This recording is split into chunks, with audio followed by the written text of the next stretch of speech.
Olá, pessoal. Como vocês estão? Tudo bem? Na sequência de hoje, eu volto a falar novamente para projeto integrador e projeto de carreira, TCC1 e TCC2. Em particular, quero falar sobre formatação de trabalhos, ABNT. Mas, por que você perde tempo com a ABNT? Pessoal, como eu falei para vocês, eu já tenho mais de 2 décadas em sala de aula, ou seja, são 25 anos em sala de aula, orientando trabalhos acadêmicos. Todo semestre eu ouço: ah, professor, é muito difícil. Professor, onde está? Professor, eu não sei fazer. Ah, professor, não consegui achar. Ah, professor, eu não sei. E você ouve, você ouve, você ouve, e vai ouvindo, vai ouvindo, vai ouvindo. E, gente, às vezes a situação, ela cansa, né? De um tempo para cá, eu resolvi, todo semestre, fazer o quê? Basicamente, eu resolvi gravar conteúdos. E, embora sempre dentro de uma área específica, na qual eu vou comentar daqui a pouco com vocês, sempre esteja presente esse conteúdo, o que acontece? Embora lá exista esse conteúdo, eu, em particular, o que estou fazendo? Eu, naturalmente, eu venho aqui e faço comentários. Tá? Então, o que acontece? Aqui, em particular, você vai observar que hoje nós vamos passar um tempo aqui falando sobre a normatização do trabalho como um todo. Obviamente, meus queridos e minhas queridas, eu não vou perder aquele tempo falando os mínimos detalhes, mas eu vou falar o básico que você necessita, tá? Isso aqui é líquido e certo, tá? Mas as principais sacadas que você necessita, eu vou comentar aqui. Ou seja, significa o seguinte, como eu falei lá no nosso acordo pedagógico, ninguém tem a desculpa de falar o seguinte: ah, eu não sabia como fazia. Ah, não, eu não tinha ideia que era assim. Tá? Porque, primeiro, há um local onde há um documento que explica. Segundo, dentro do AVA existe essa explicação dada por este que vos fala. Terceiro, há um PDF com o resumo daquela documentação. Ou seja, não há como você falar para nós que você não teve acesso à informação. Tá? E lembrando que uma das prerrogativas da AV1, AV2 e AV3 é a normatização, tá, da ABNT. Ou seja, minha querida, meu querido, sua nota leva em consideração padrão ABNT. Ah, professor, eu vou deixar lá para o final. Beleza, fica a cargo seu. Porém, o seguinte, a nossa experiência fala com que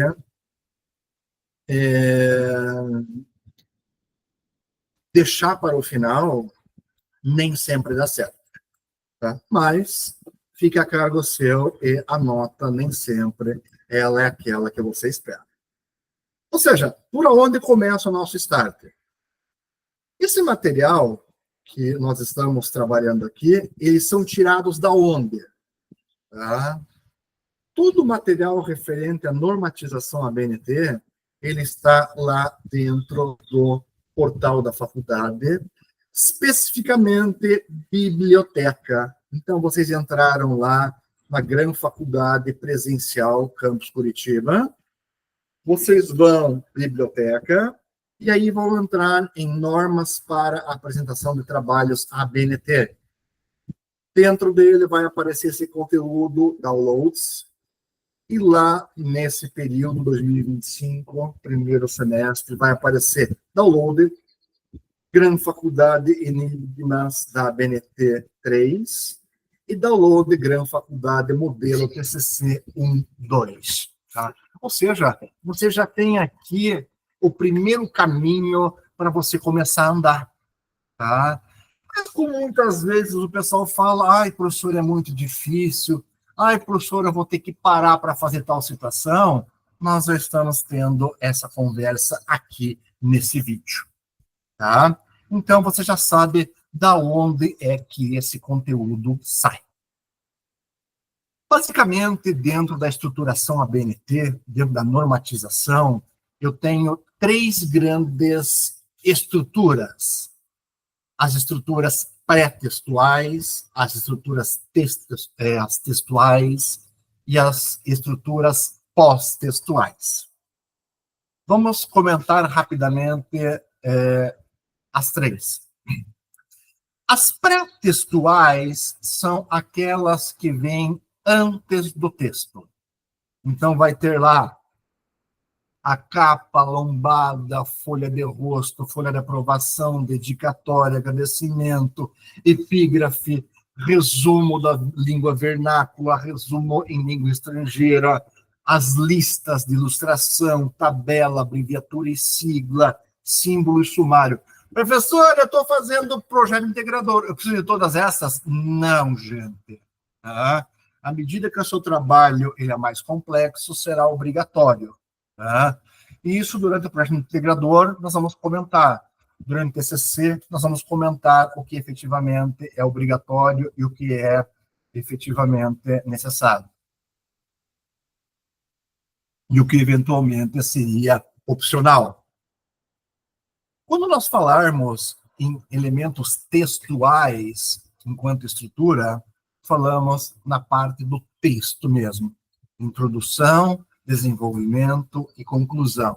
Aí, meus amigos e minhas amigas, pelo amor de Deus, vocês estão fazendo a várias mãos. Então, aquele negócio assim, como a maioria dos mortais, e isso não podia acontecer, mas acontece, a maioria dos mortais não costuma ler. Quando a gente não lê, nós não temos vocabulário. Ao não ter vocabulário, via de regra, escrevemos errado. Ao escrever errado, não somos acostumados a passar um corretor ortográfico e mandamos para o professor com erros totalmente crassos. Tá? Então é o seguinte, vai mandar um material para o professor Pudelco, passe um corretor ortográfico dentro do Word, pelo amor de Deus. Não me manda material a ler contendo erros ortográficos. Por favor, gente. Isto mostra um desleixo. Isso é muito chato. A parte do desenvolvimento é a fundamentação teórica, estado da arte, que podem ser chamados também. Vamos comentar futuramente dentro de cada trabalho. E a conclusão, naturalmente, os resultados alcançados com cada um trabalho. Essa é uma parte bastante específica. E, por final, os elementos pós-textuais, eles são compostos pelas referências, talvez a possibilidade de um glossário, apêndice, anexo, e talvez a possibilidade daqueles índices remissionais. Né? No caso aqui, vocês podem ver que índice, anexo, apêndice e glossário são totalmente opcionais. Tá? Salvo se, ao acaso, nós combinarmos que haverá. Então, basicamente, de início, essa é a estrutura. Se você for pensar, existe uma sequência lógica.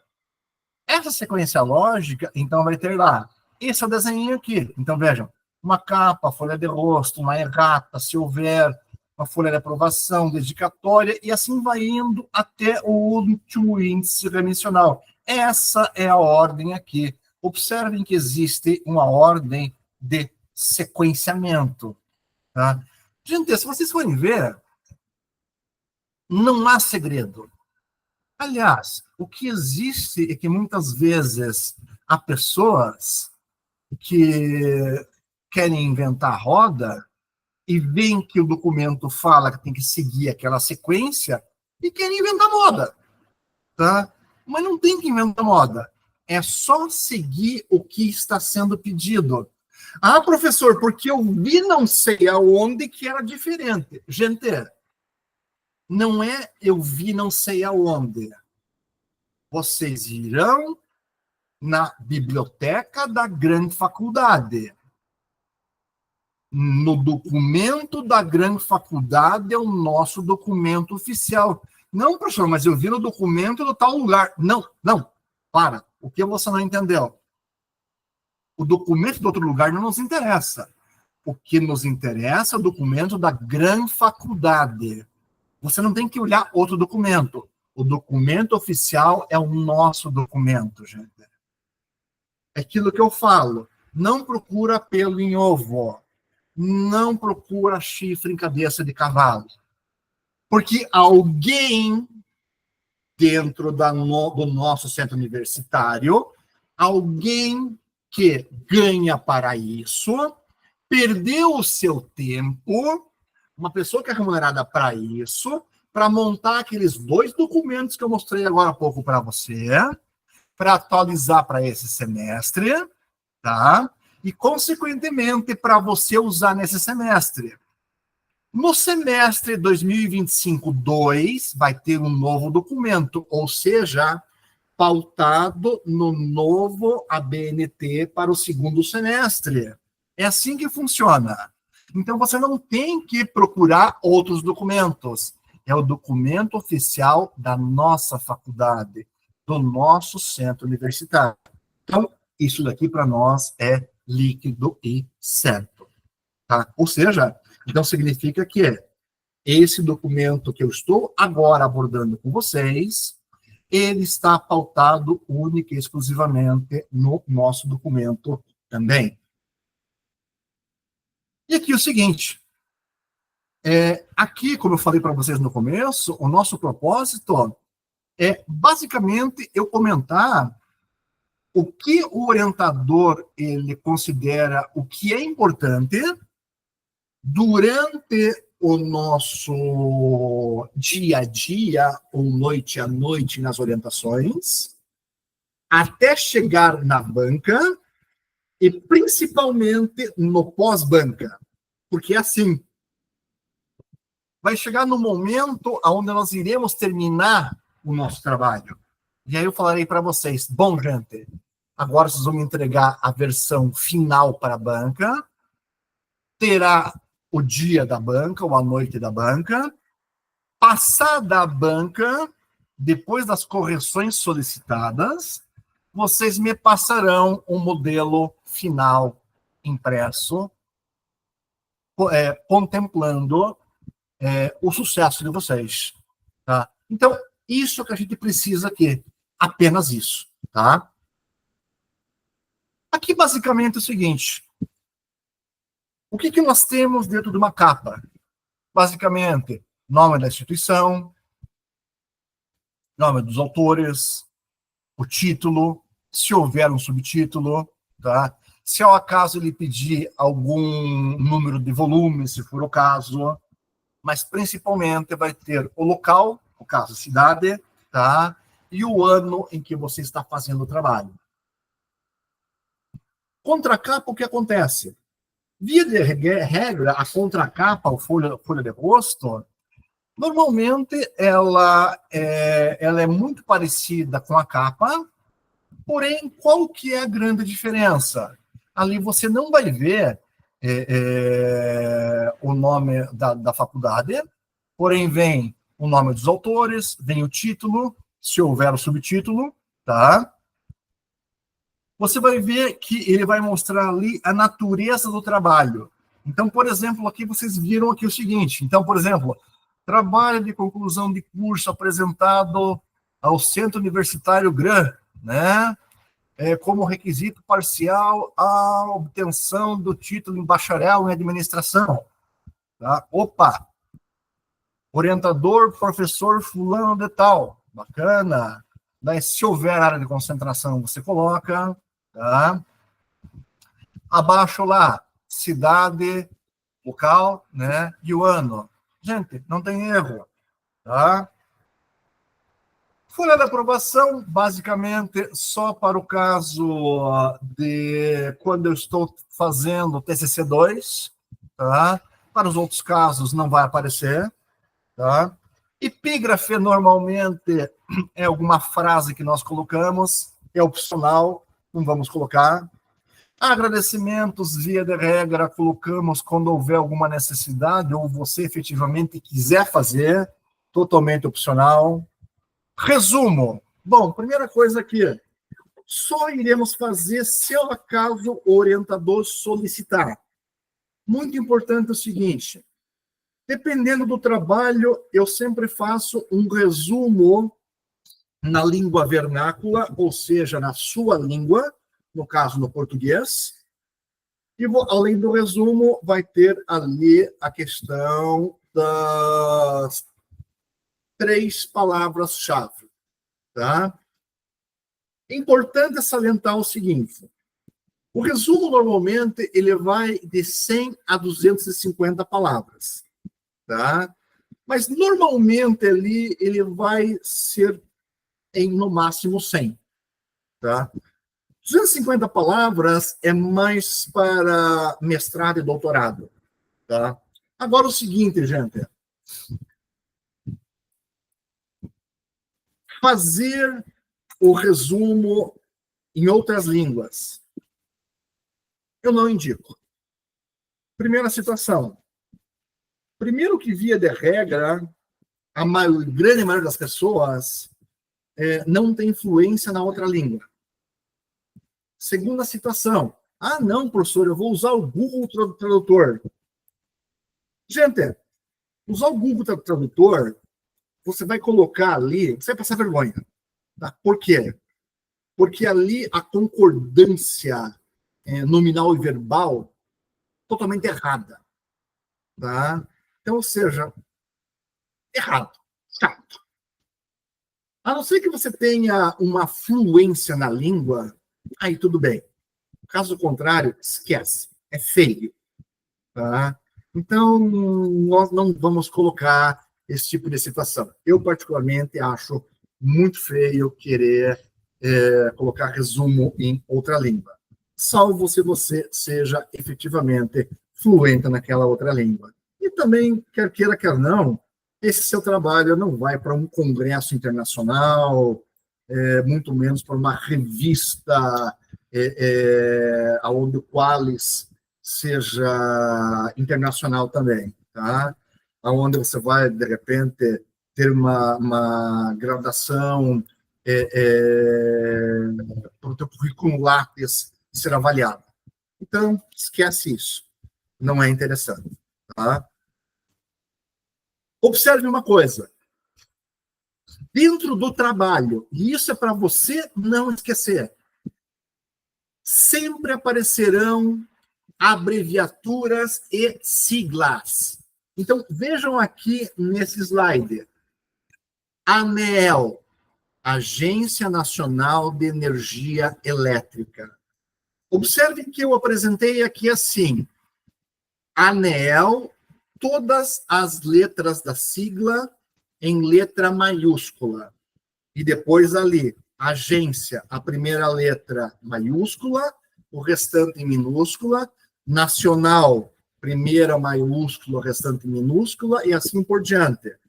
Vocês conseguem observar que ali, sigla, tudo em maiúscula, e a definição dele, primeira maiúscula e o restante minúsculo, estão vendo que existe um padrão? É o padrão que vocês vão apresentar durante o trabalho inteiro. Então, se apresentaram primeira sigla depois a definição, faz do começo ao final. Agora, se de repente você colocou lá anel, você colocou entre parênteses e depois a definição dessa forma, então faz o trabalho inteiro, a sigla entre parênteses e daí a definição. Ou seja, o que eu quero é que você faça padrão o trabalho inteiro. O que acontece é que muitas vezes o cara colocou lá no começo, então a sigla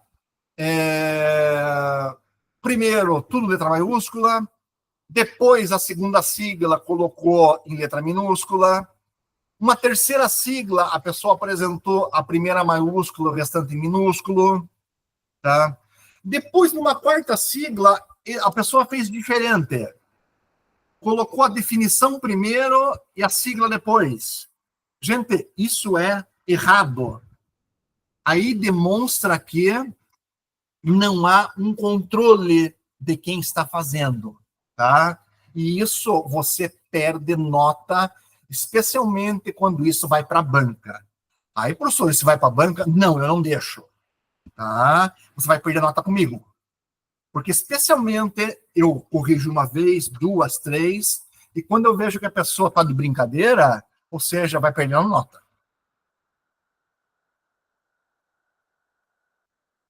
Outra coisa, observem aqui o seguinte. Olha ali, vocês podem ver que vocês vão ter uma enorme quantidade de listas. Figuras, tabelas, quadros, tá? Ou seja,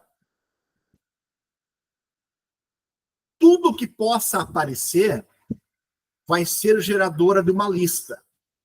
Mas, professor, tudo numa página só? Não. Tá? Ou seja, a única coisa que eu posso pegar e, de repente, fazer numa página só junto é abreviaturas e siglas numa mesma. Mas quando for figura numa outra página, quando for tabela numa outra página, quando for quadro numa outra página, quando for foto numa outra página e assim por diante. Professor, quadro e tabela não é a mesma coisa? Não, gente. Tá? Quando for falar em quadro, quadro efetivamente, o que é? Basicamente, vamos ver aqui, deixa eu mostrar para vocês. Vamos pegar aqui uma canetinha. O que é um quadro? Observem comigo. Quadro, imagine que isso aqui é reto. Isso daqui é um quadro. Tá? Quando for uma tabela, a tabela ela é assim. Aqui é um risco, uma linha, uma linha, uma linha, uma linha. Ou seja, e aqui eu tenho as colunas. Colunas, colunas, colunas. Tá? Ou seja, aqui nesse meu quadro, eu tenho colunas também. Olha aqui, ó. Eu tenho colunas. Tá? Olha aqui, ó. Tenho linhas também. Só que observe que o quadro, ele está fechado aqui, ó. A tabela, ela não é fechada aqui no lado esquerdo, nem no direito. Então, aqui é um quadro. Opa, olha o meu kit bonito. E aqui é uma tabela.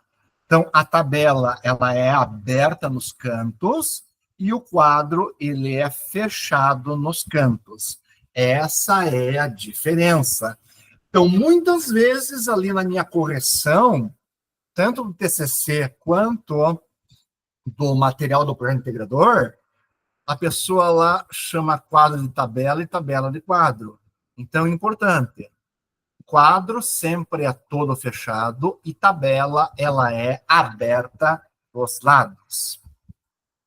Então, ou seja, o estilo de construção sempre ele vai levar em consideração a nomenclatura. Quadro fechado, tabela aberta. Tá? Então, e outra coisa. As listas, elas seguem a mesma lógica da paginação do sumário. Ou seja, o sumário você vai construir paginado. A lista de abreviaturas, letras, siglas, figuras, tabelas, quadros, também vai ter uma paginação. É a mesma lógica, tá? Opa! Sumário. Gente, muito importante uma coisa aqui. Via de regra, o sumário é uma coisa que as pessoas quebram muito a cabeça, batem a cabeça de uma forma assim fenomenal e não conseguem fazer esse dito sumário porque é difícil e não sei o quê, e não sei o quê, e não sei o quê. Porque é difícil de fazer a enumeração das divisões, né? Mas, gente, não tem erro, tá? Via de regra, o sumário ele é muito fácil de fazer, tá? O sumário, via de regra, você vai fazê-lo pelo Word. Não me invente moda de querer fazer o sumário pelo Excel. Vai dar errado. A paginação que você vai fazer ali dentro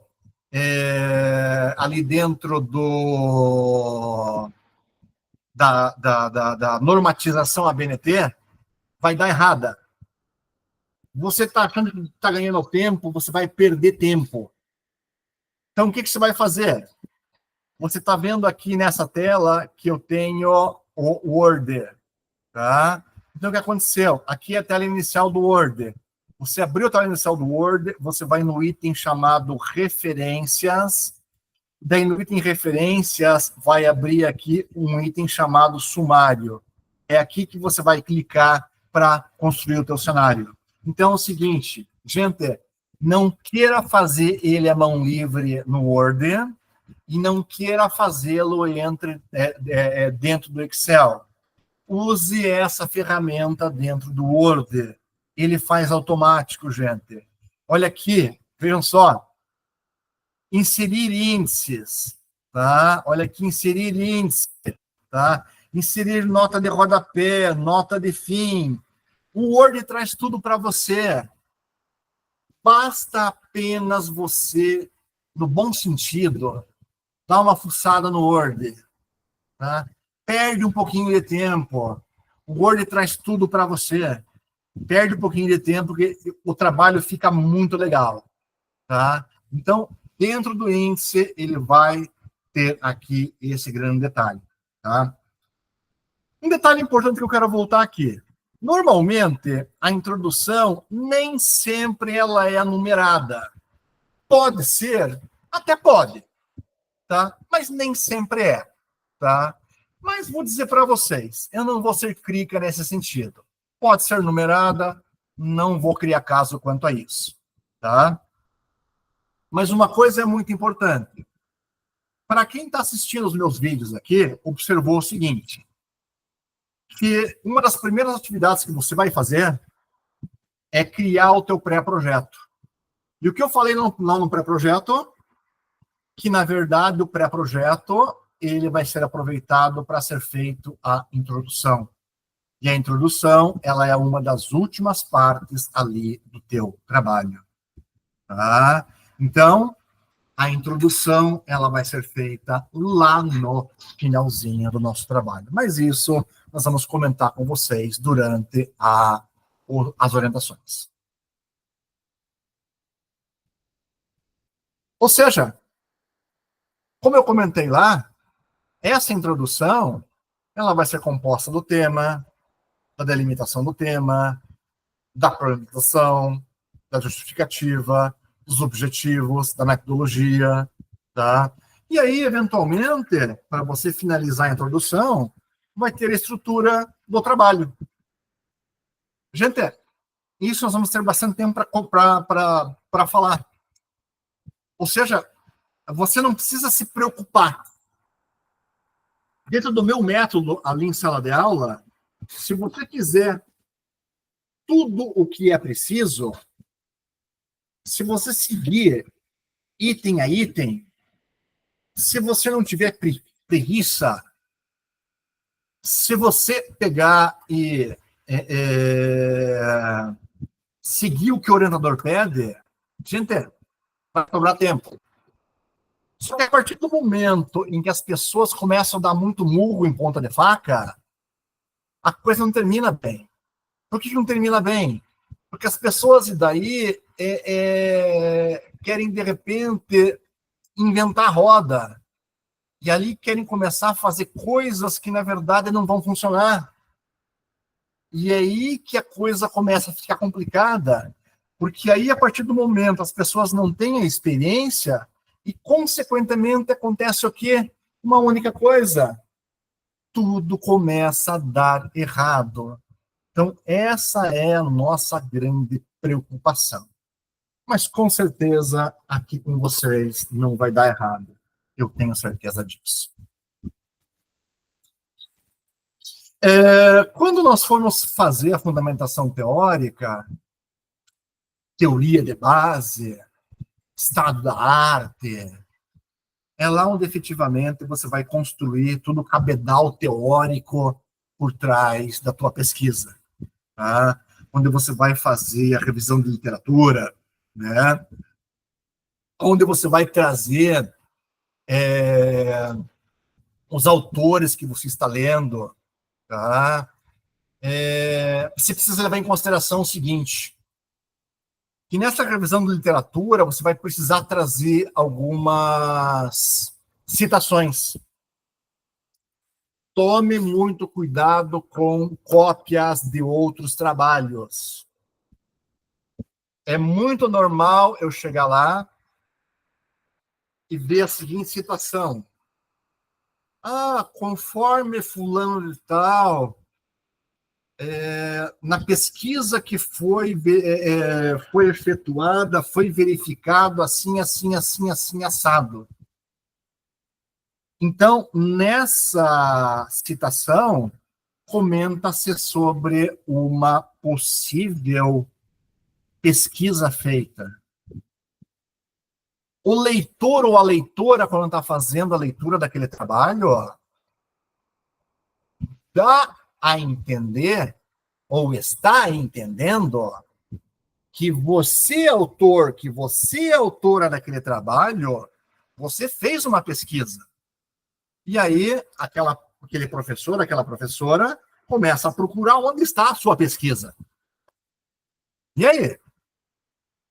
Primeira pergunta na banca é o seguinte, mas então, fulano, então, Beltrana, eu vi aqui na citação tal que você fez uma pesquisa, mas eu olhei em trabalho inteiro e não achei essa pesquisa, onde é que ela está? E aí? Se o orientador não leu o teu trabalho, essa é a primeira possibilidade de você reprovar na banca. Obviamente que aqui comigo isso não vai acontecer, tá? Mas é uma situação chata que pode acontecer na banca. Tá? Então, muito importante que isso a gente vai comentar durante o semestre. Mas fiquem atentos, fiquem atentas sobre esse tipo de situação. E muito importante, aqui na fundamentação que nós vamos trabalhar no decorrer do nosso semestre, nós precisamos de autores relevantes. Não são autores de YouTube, tá? São autores de livros, artigos acadêmicos. Então, tomem cuidado com o que nós colocamos no trabalho. Posteriormente, também vamos falar aqui, para inserir no trabalho, a parte de cenários. Não é o momento de eu comentar sobre isso daqui, tá? E, por final, também, nós vamos ter as considerações finais, que eu também quero comentar lá para frente, tá? Mas as considerações finais, elas vão trazer todo aquele cabedal teórico que você fez durante o trabalho. Eu quero me ater aqui, nesse momento, apenas às normas, tá? Voltando às normas, uma coisa que me preocupa muito é quando você vai fazer as suas pesquisas. E se você lembrar, no dia do nosso acordo pedagógico, eu sobressaltei uma situação. Eu falei assim, por favor, utilize muito a biblioteca virtual. Eu falei assim, além da biblioteca física, utilize a biblioteca virtual. Então, lembrando, em especial, para aquelas pessoas que estão entrando na faculdade agora. Se você não tem o login ainda da biblioteca virtual, dá uma passada na biblioteca lá, fala lá com a Silvia ou com o John e procurem fazer o login da biblioteca virtual. Tá? Porque é o seguinte, é uma mão na roda você poder fazer a sua pesquisa de casa. Tá?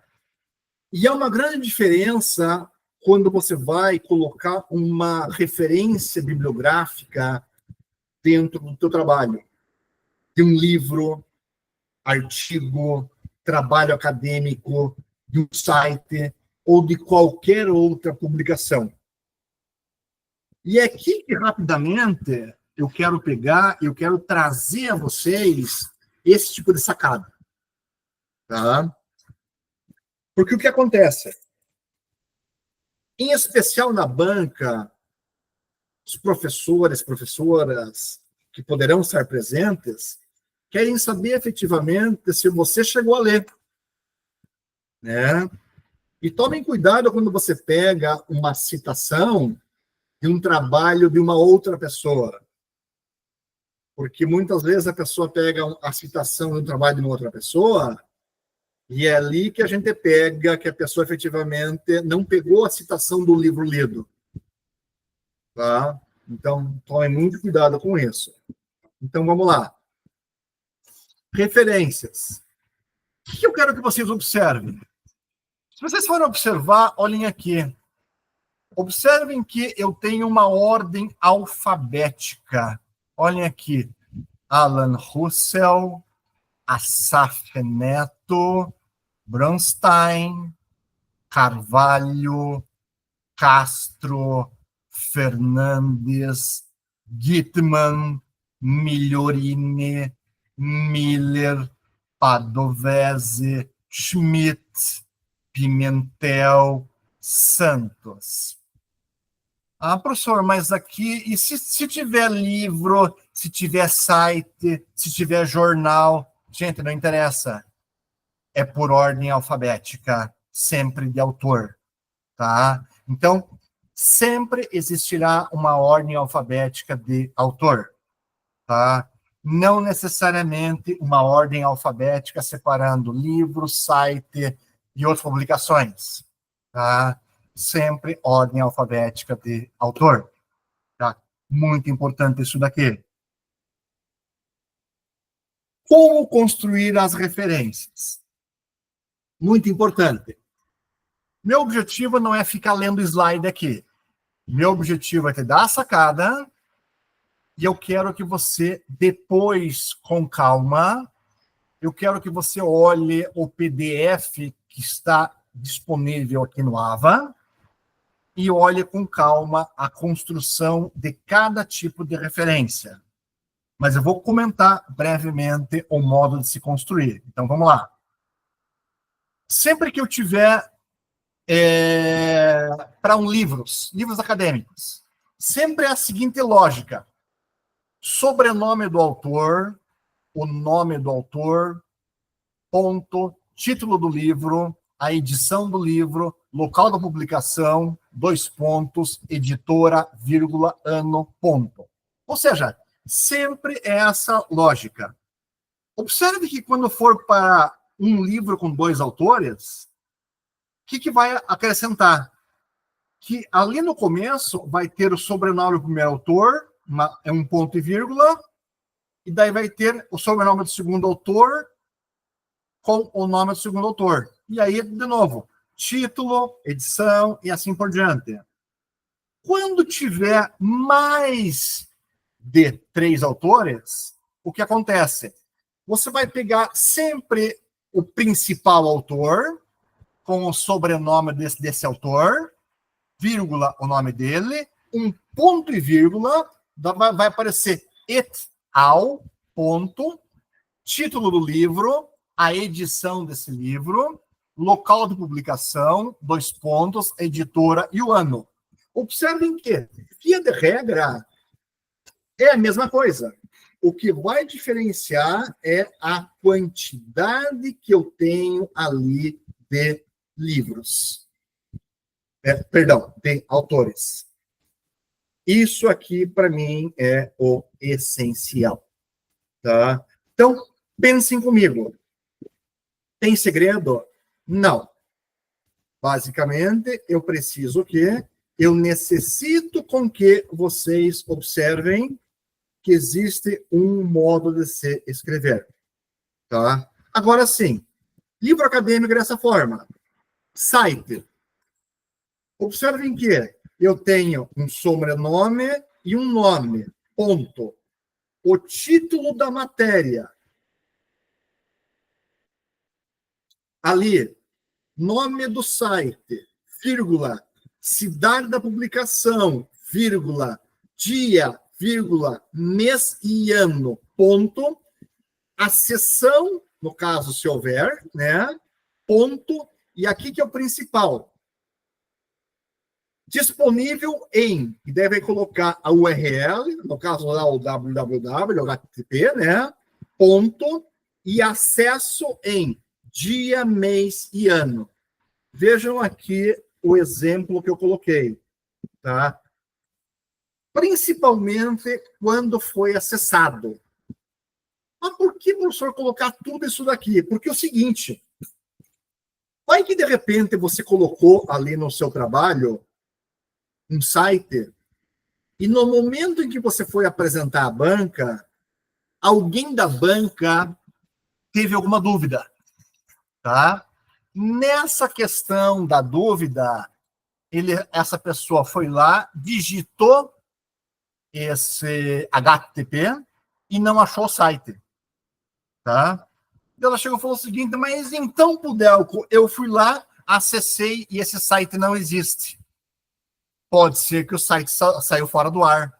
Quando você coloca o seguinte, olha, professora, olha, professor, eu acessei o site em 7 de março de 2024 e hoje é o dia 30 de fevereiro de 2025, já se passaram quase um ano do acesso, então pode ser que nesse intervalo de quase um ano, eu então acredito que esse site tenha saído do ar. Agora, se de repente você não coloca, que tem aquele acessado naquela data, a pessoa pode falar o seguinte, então, pode ser que de repente você tenha colocado esse HTTP ali, aquele endereço, e aquele endereço não existe. Tá? Então, ou seja, essa é a possibilidade de você colocar esse endereço e chancelando que realmente, pelo menos naquela data, ele estava disponível. Tá? Então, quando não existir a autoria, então, de repente, você vai ver que existem alguns sites, por exemplo, no UOL,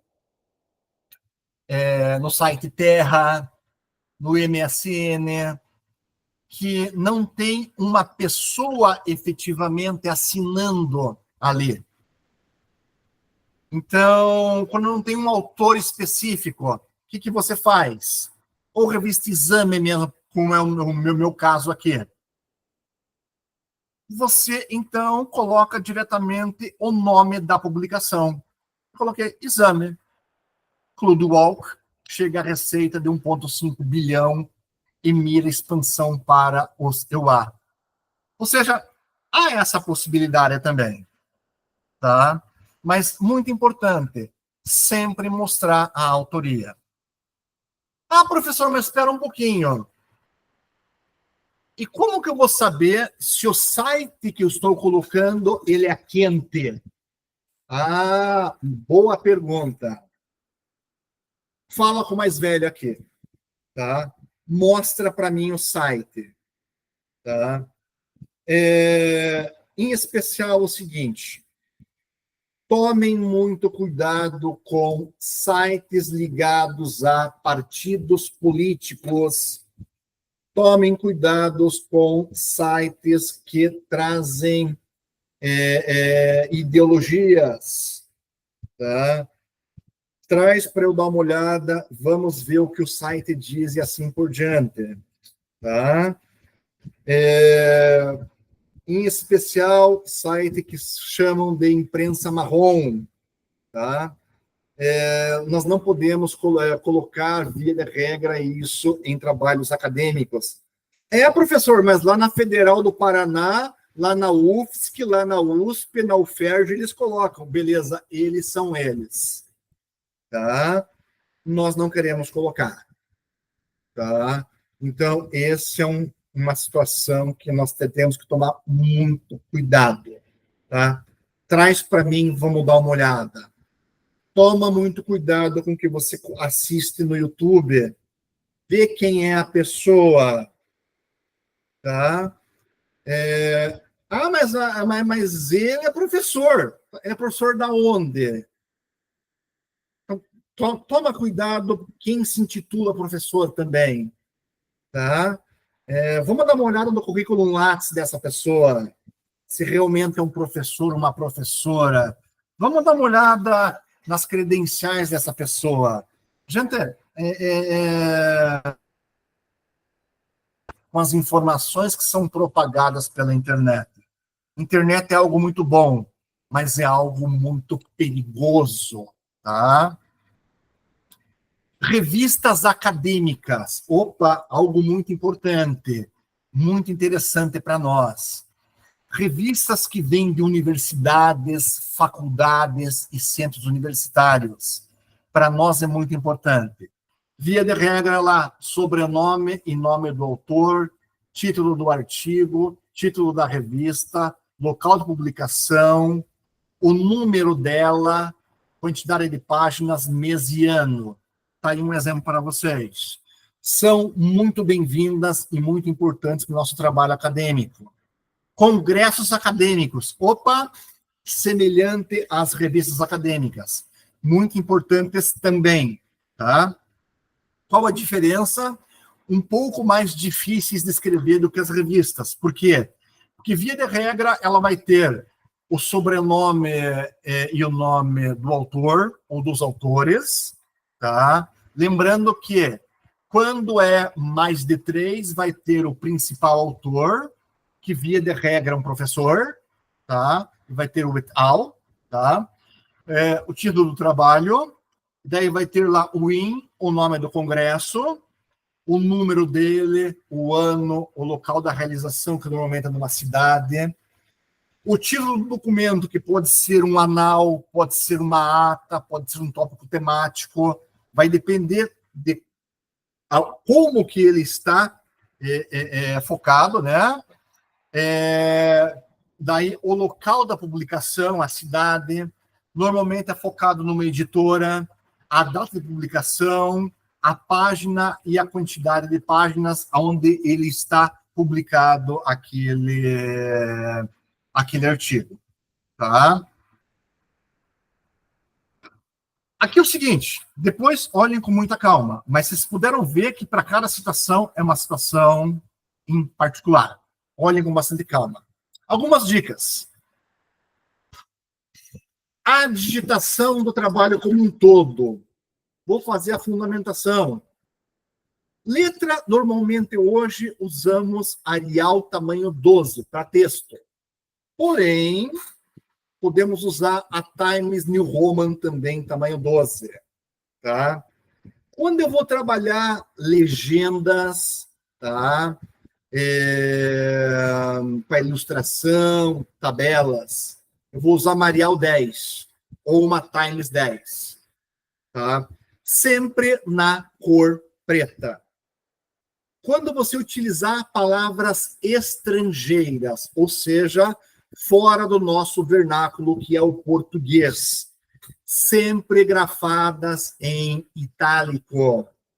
Sempre em itálico. Papel, sempre papel branco ou papel reciclado no formato A4. Sempre no A4, que é o tamanho 21 por 29,7. Tá? Não esqueçam de uma coisa. Tomem cuidado que, via de regra, ela pode ter ali,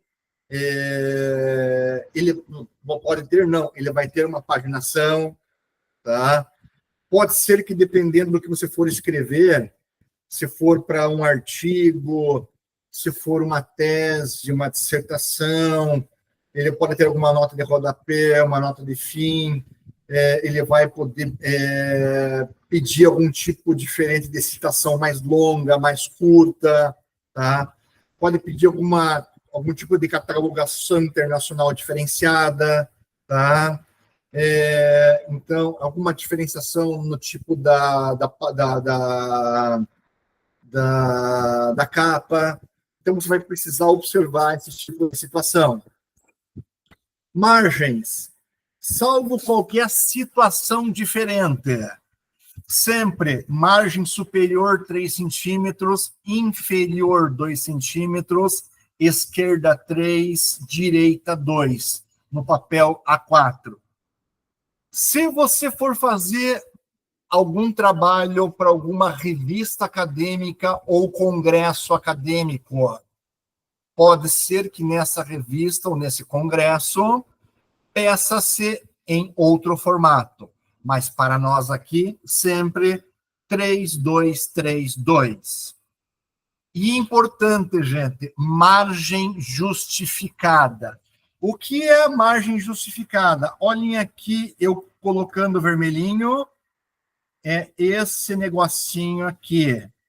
A justificação da margem significa que eu deixei totalmente reto, tanto aqui no esquerdo quanto no direito.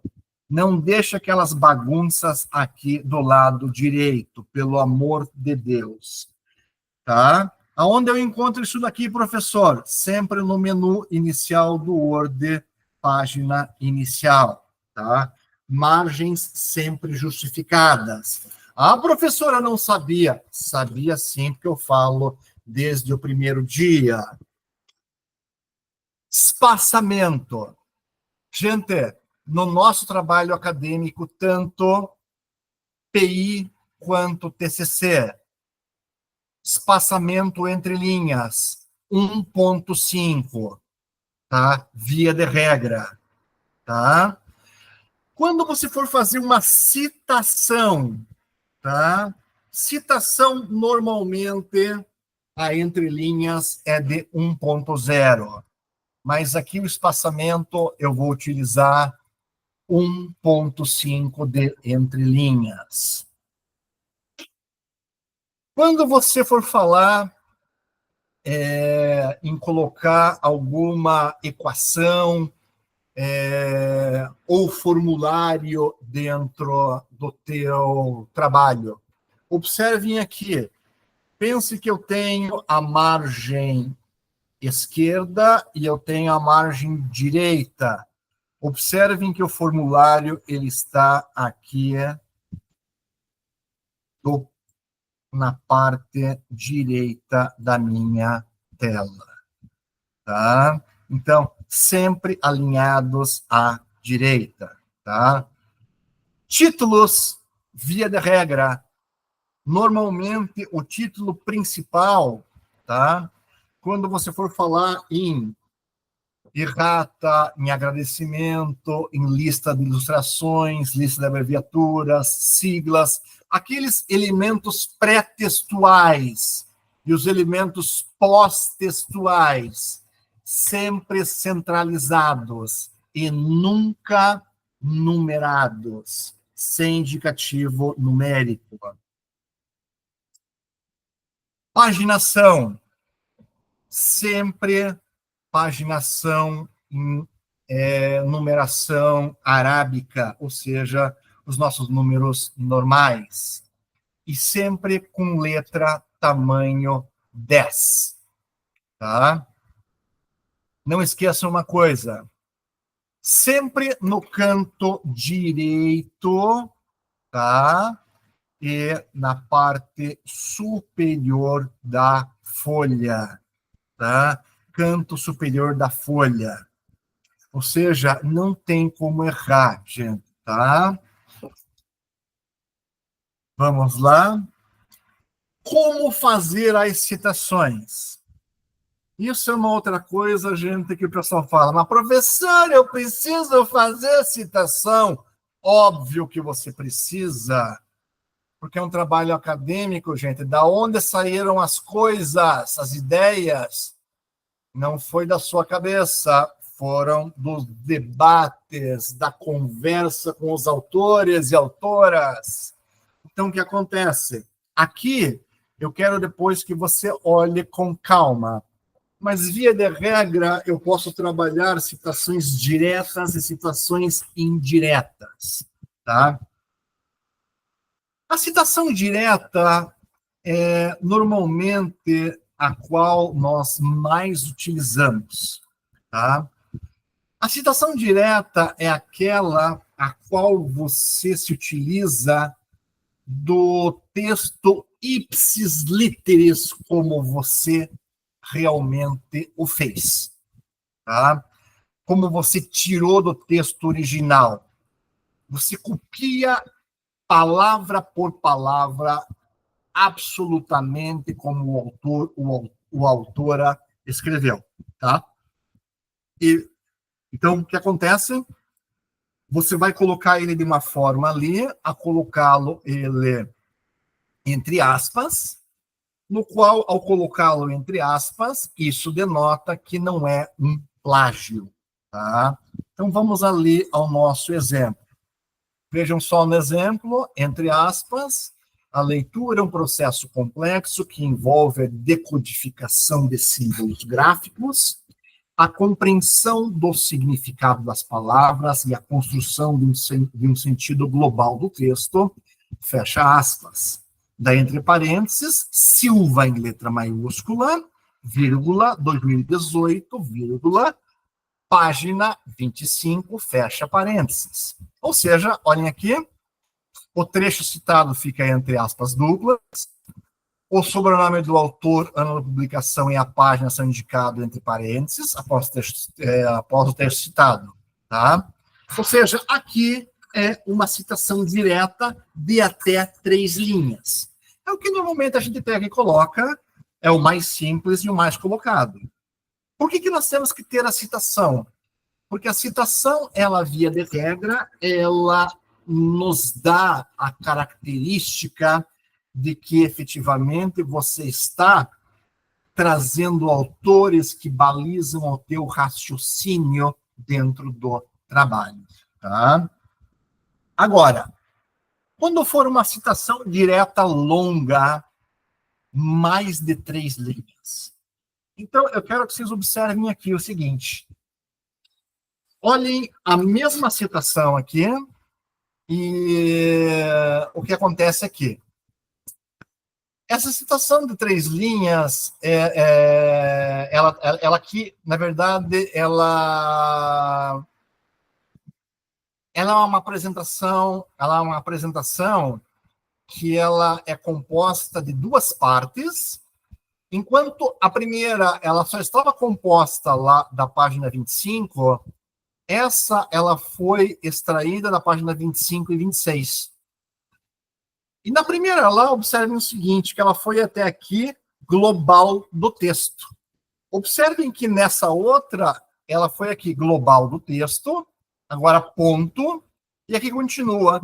É uma atividade que exige do leitor a capacidade de relacionar as informações apresentadas no texto com seus conhecimentos prévios, de construir inferências e de avaliar criticamente o conteúdo. Olha ali, Silva, letra maiúscula, vírgula, 2018, página 25 e 26. O que aconteceu aqui? Aqui eu tenho um trecho onde eu tenho aqui, observem que eu diminuí o modo que eu escrevi. Eu fiz um recuo de 4 centímetros da margem esquerda.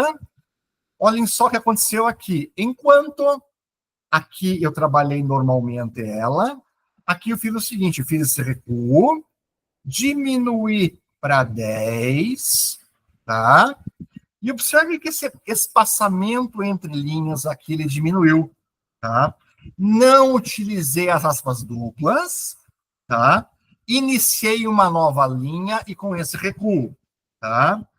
E aí, nesse momento, o que acontece? Eu fiz uma composição nessa citação. Foi uma citação direta, mais longa, feito essa composição, tá? Normalmente, o que vai acontecer? Muitas vezes eu estou fazendo alguns comentários, termino com alguns 2 pontos e faço essa citação, tá? Agora, via de regra, eu posso utilizar a figura da paráfrase, ou, como é conhecida, de citação indireta. Então, via de regra, como que é a citação indireta?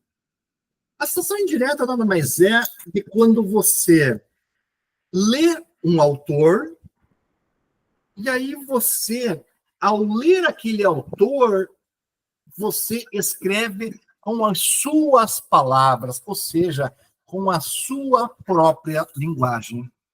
Tá? Então, vamos pegar o exemplo aqui. Veja ali o texto original que nós fizemos agora há pouco. O texto original era o seguinte: a leitura é um processo complexo que envolve a decodificação de símbolos gráficos, a compreensão do significado das palavras e a construção de um sentido global do texto. Silva, 2018, página 25. Como que ficaria, então, essa citação indireta? Segundo Silva, 2018, a leitura é uma atividade que exige do leitor a capacidade de interpretar os símbolos escritos e construir um significado a partir do texto. Ou seja, é a mesma forma de você escrever, só que parafraseando a citação original, o texto original. Professor, tá, eu não entendi uma coisa. Qual das duas eu faço? Mescle as duas. Não faça só uma, não faça somente a outra.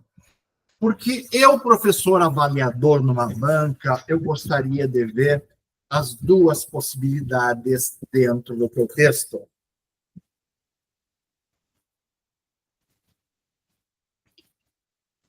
Isso me mostra que você está articulando muito melhor o teu texto, tá? A partir do momento que você trabalha com gráficos, figuras, fotos, ilustrações, quadros, não esqueça uma coisa, que a construção desse tipo de forma, ela é complexa, tá? Observem que aqui eu tenho, então, por exemplo, eu tenho, olhem aqui, o título está centralizado. Ó, figura 2, tracinho, indicadores de lucratividade e rentabilidade. Nessa figura eu tenho aqui um título. Abaixo eu tenho fonte, adaptado, de Padonese 2010, Assaf Neto 2010, Gitman 2010 e Miller Antonic 2008. Dentro dessa figura eu tenho a fórmula do lucro da margem bruta, a fórmula da margem líquida, a fórmula da margem operacional EBIT, eu tenho retorno sobre patrimônio líquido ROI e análise do POM. Eu tenho explicações dos conceitos. Mas o importante é o seguinte, eu quero que você observe ali o modo como eu mostro isso daqui. Isso é importante. Ou seja, observem que ali eu tenho o título centralizado, e abaixo eu tenho uma fonte, sempre indicando ela para o lado esquerdo. Amigas e amigos, peço a vocês, seja persistente, foco, superação. Acredite aqui no mais velho, tudo dará certo. Acredite, acredite em você. Paciência, persistência. Eu não sei se eu tenho que pegar e desejar boa sorte. Porque eu acho que desejar boa sorte é para aquelas pessoas que estão levando no joelho a coisa. Você está comigo não por acaso, tá? Eu digo assim, que na verdade você está comigo aqui é porque você quer vencer. Então, o que eu falo para você nesse momento? Esse start que eu dei é para animar você, tá? Só que continuo dizendo, a situação não depende do orientador, depende de vocês. Pense em tudo que está acontecendo, tá? No final, tudo vai dar certo. No mais, continue contando comigo. Aproveite a experiência. Abraço do Pudelco. Até a próxima. Tchau, tchau.